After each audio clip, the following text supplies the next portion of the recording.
냉장고를 열고는 뭘 꺼내려고 했는지 생각나지 않아 한참을 들여다볼 때가 있습니다. 혹은 부엌에 가서 내가 뭘 가지러 왔더라 이럴 때 있으시지요. 이처럼 깜빡깜빡 잊어버리는 일은 누구나 경험하는 흔한 일이지만 몇 번 겪고 나면 덜컥 겁이 나기도 합니다. 요즘은 젊은 사람들도 치매가 많다는데 혹시 나도 치매인가? 이런 생각이 들죠. 오늘은 노화는 세포 건조가 원인이다 라는 책을 바탕으로 우리의 뇌세포가 탱글탱글 젊어지는 방법을 알아보겠습니다.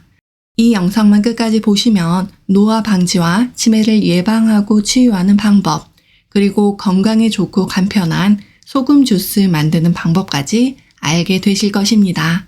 지금 바로 시작합니다.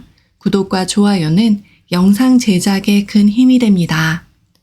치매도 몸의 건조가 원인이다. 뇌도 몸입니다. 피부가 메마른 사람은 뇌도 그럴 가능성이 높습니다. 나이가 들면 뼈 세포가 메말라 수축되기 때문에 키도 줄어듭니다. 펄떡거리는 싱싱한 생선도 말리면 껍질은 쭈글쭈글해지고 살은 퍼석해집니다. 말하기 좀 서글프지만 세포부터 수분을 잃고 쭈그러진 모양새가 되는 것은 생선이나 인간의 몸이나 다를 것이 없습니다. MRI로 뇌를 촬영하면 두개골이 하얗게 나옵니다. 두개골 속에는 뇌가 가득 차 있는데 나이가 들면 뇌와 두개골 사이에 틈이 생깁니다. 뇌가 건조해져서 위축되기 때문입니다. 건조해진 뇌는 구멍이 숭숭 난 스펀지 같은 상태가 됩니다. 영상 진단에서는 이러한 틈을 노화의 신호로 봅니다. 치매에서는 뇌 위축형과 알츠하이머형의 두 가지가 있는데 어떻게 해서든 뇌를 건강하게 해서 치매에 걸리지 않으려면 반드시 뇌의 위축을 막아야만 합니다. 그러려면 뇌의 건조, 즉 몸의 건조를 막아야 합니다. 요즘에는 소리내서 글을 읽거나 간단한 계산으로 뇌를 활성화하는 방법이 유행합니다. 호기심을 자극해서 뇌의 활동을 촉진하려는 것이지만 뇌가 건조해서 위축된 상태에서는 만족스러운 효과를 얻기 힘듭니다. 따라서 무엇보다 먼저 뇌가 더 건조해지지 않으려고 애써야 합니다. 이 책에서는 뇌를 포함해서 우리 몸 전체를 구성하는 세포가 건조해지지 않은 방법들을 다양하게 말하고 있는데요. 책 내용 이어서 살펴보겠습니다. 수분과 염분의 균형을 이룬 물을 마십니다. 짭짤한 감자튀김을 먹고 나면 을에 갈증이 나서 물을 찾게 됩니다. 그러나 메마른 세포에 효과적으로 수분을 공급하려면 염분 섭취가 왜 갈증을 일으키는지 그 원리를 알아야 합니다. 우리 몸속에서 염분은 항상 수분과 함께 기능합니다. 예를 들어 설사나 구토를 하면 다량의 수분이 몸 밖으로 배출됩니다. 만약 그때 탈수를 막으려고 맹물을 마시면 또다시 설사나 구토가 일어납니다. 설사나 구토로 잃은 수분은 순수한 물이 아니라 염분을 함유한 체액이기 때문입니다. 이미 염분을 많이 잃은 상태에서는 맹물을 마시면 몸속에서 염분 농도는 더 낮아집니다. 이를 막으려는 생리적 반응으로 우리 몸은 수분의 흡수를 거부합니다. 이 때문에 다시 설사나 구토가 일어나는 것입니다. 이를 자발적인 탈수라고 합니다. 이처럼 우리 몸은 생명 유지를 위해 항상 수분과 염분의 균형을 자율적으로 조절합니다. 짠 음식을 먹으면 갈증이 나는 것도 그 때문입니다. 세포는 수분과 염분이 균형을 이룬 상태의 물은 받아들이지만 염분이 부족한 물은 거부합니다. 염분이 없는 맹물만 계속 마시면 세포는 탈수 상태가 되고 우리 몸에는 다양한 노화 현상이 나타나게 됩니다. 세포가 젊으면 쉬이 늙지 않습니다. 이왕 마시는 물이라면 세포를 촉촉하게 만들어 젊음과 활기를 되찾을 수 있도록 염분과 수분이 균형을 이룬 물을 마시는 것이 좋습니다. 염분은 원래 몸속에서 수분과 함께 기능합니다. 우리 몸에서 나온 눈물이며 콧물, 혈액이 모두 짜다는 사실로도 이를 알 수 있습니다. 미네랄이 몸에서 일정한 균형을 유지하고 염분은 수분과 함께 증가하거나 감소하기 때문에 몸속에서 염분만 줄이는 것은 불가능합니다. 동양의학에서는 몸속에 남아있는 과도한 수분이 고혈압의 원인이라고 설명합니다. 수분이 많아 묽어진 다량의 혈액을 온몸으로 보내려면 심장은 강한 압력으로 박동해야 합니다. 그러니 혈관 내 압력이 높아질 수밖에 없는 것입니다. 이 원리를 알면 이뇨제로 혈압을 떨어뜨릴 수 있는 이유도 이해가 될 것입니다. 즉, 몸속의 염분이 몸 밖으로 나갔기 때문이 아니라 염분과 함께 기능하는 수분이 몸 밖으로 나갔기 때문에 혈압이 떨어지는 것입니다. 우리 몸에서 염분이 수분과 함께 기능하는 이상 염분 섭취를 줄이면 당연히 수분도 줄어듭니다. 심한 경우 세포에 필요한 수분도 부족해서 온몸이 건조해집니다. 과도한 염분 제한은 노화를 향한 전력 질주나 다름없습니다. 소금을 얻는 바닷물은 원래 피부의 면역력을 높이고 살균 작용을 하는 것으로 알려져 있습니다. 이런 바닷물이 피부에서만 유익한 작용을 하고 몸에 들어가면 유해한 작용을 한다는 것은 납득하기 좀 힘듭니다. 인간과 마찬가지로 포유류인 고래나 돌고래는 바닷물을 마시며 살아가지만 고혈압이나 뇌졸중에 걸려 죽는 일은 없습니다.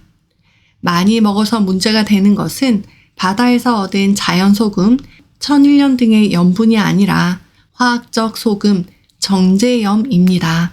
염소와 나트륨으로만 이루어진 식염을 섭취하면 결국 혈관 속으로 과도한 양의 물이 들어오게 됩니다. 양이 늘어난 묽은 혈액을 온몸으로 내보내려면 혈압이 높아질 수밖에 없습니다.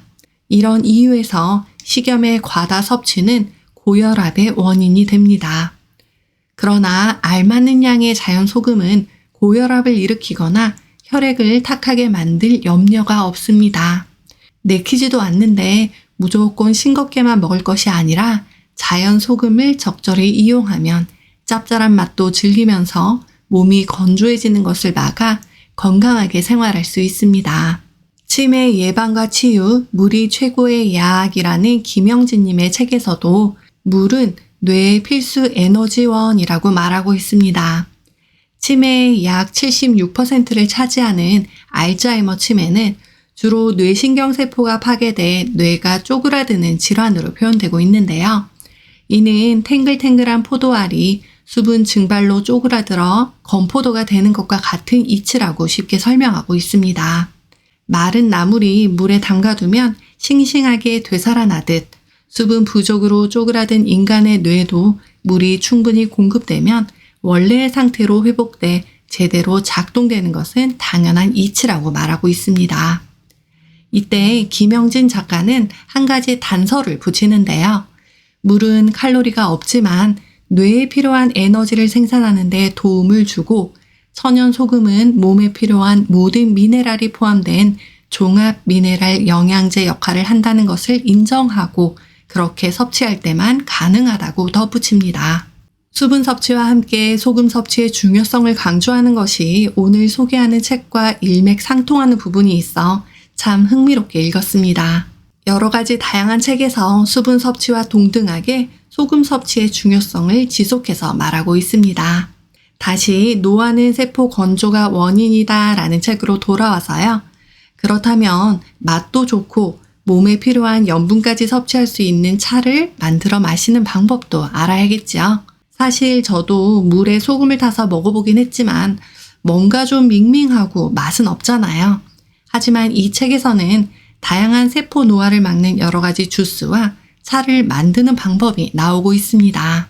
똑똑한 수분 섭취는 물론 적당한 소금 섭취까지 간단하게 할 수 있어 여러분에게 바로 소개해 드리겠습니다. 간단한 당근, 사과, 소금 주스 레시피입니다. 재료는 당근 2개, 사과 1개, 자연 소금 적당량입니다. 당근과 사과를 깨끗이 씻습니다. 껍질째 그냥 갈면 2컵 반의 분량이 나옵니다. 소금을 적당량 넣고 잘 섞어서 씹듯이 천천히 마십니다. 이때 소금의 양은 간을 보아서 맛있는 정도면 됩니다. 당근에는 카로틴 성분이 많이 함유되어 있어 암을 억제합니다. 또한 사과의 팩틴은 항암 효과가 가장 높습니다. 당근과 사과의 껍질에는 비타민과 미네랄을 비롯해 다양한 유효 성분이 들어있으므로 되도록 깎지 않고 그대로 사용합니다. 착즙기 대신 믹서에 갈아 마시면 식이섬유도 섭취할 수 있어 수분 배출에 더 효과적일 것 같지만 대신 맛이 떨어지고 사용하는 물에도 신경을 써야 합니다. 물론 믹서에 갈아 마셔도 맛이 있고 몸에도 좋은 효과가 나타나면 괜찮지만 꾸준히 실천하려면 착즙기로 즙을 내서 먹는 편이 좋습니다. 분주한 아침에 주스를 만들기 번거롭다면 시판되는 당근 주스와 사과 주스를 섞어 소금을 넣고 마시면 됩니다. 그러나 신선한 채소와 과일에는 그만큼 영양소와 효소가 풍부하므로 되도록 직접 만들어 마시는 것이 좋습니다. 냉장고에 남아도는 당근이 있다면 꼭 한번 해보면 좋겠습니다. 유아기의 몸무게의 70%나 차지하던 수분은 나이가 들수록 점점 감소하여 성년기에는 60%, 노년기에는 55%에 지나지 않는다고 합니다. 이것만 보더라도 몸이 더 건조해지지 않도록 하는 것이 노화를 늦추는 가장 효과적인 방법이라는 것을 알 수 있습니다. 이런 노화나 건조 현상은 20대를 넘으면 누구나 겪습니다.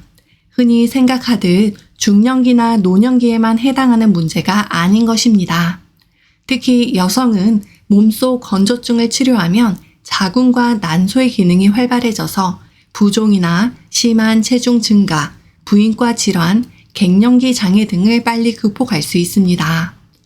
세포 보습으로 몸의 건조를 막는 것은 어렵거나 특별하지 않습니다. 식사와 목욕을 비롯한 평소의 사소한 습관 몇 가지만 바꾸면 지금 내 몸에 일어난 질병과 불쾌한 증상을 완화하고 노화를 늦춰 젊고 건강한 몸과 뇌로 활기찬 삶을 즐길 수 있다고 책에서는 말하고 있습니다. 저는 이 책을 참 쉽게 읽었는데요. 일본 작가의 책으로 번역본임에도 참 쉽게 글이 풀어져 있어 막힘없이 읽을 수 있었습니다. 최근 수분 섭취에 대한 관심이 많았는데 이 책에서 말한 똑똑한 수분 섭취 방법은 참 반갑기도 했습니다. 그리고 목욕법이나 수분 섭취를 위한 다양한 주스와 차 제조법 설명은 초등학생도 따라할 수 있을 정도로 의외로 쉽고 간단했습니다. 하지만 쉽기만 해서는 안 되겠지요. 건강해지는 핵심을 꾹꾹 눌러 담은 것을 알 수 있었습니다. 오늘은 노화는 세포 건조가 원인이다 라는 책을 소개해 드렸습니다. 저는 이 책의 극히 일부를 제 견해로 재해석하였으니 여러분들도 한번 읽어보시면 좋을 것 같습니다. 오늘 영상을 보시고 하실 일이 있습니다. 첫째는 당장 냉장고를 열어 당근과 사과가 있나 살펴보세요. 그리고 억지로 소금물을 먹기 어려웠다면 이 주스에 소금을 조금 타서 마셔보면 좋을 것 같습니다. 그리고 두 번째가 더 중요합니다. 소중한 분에게 영상 전해주시고 구독과 좋아요, 알림 설정 눌러주세요. 다음에 더 좋은 영상으로 꼭 다시 만나요.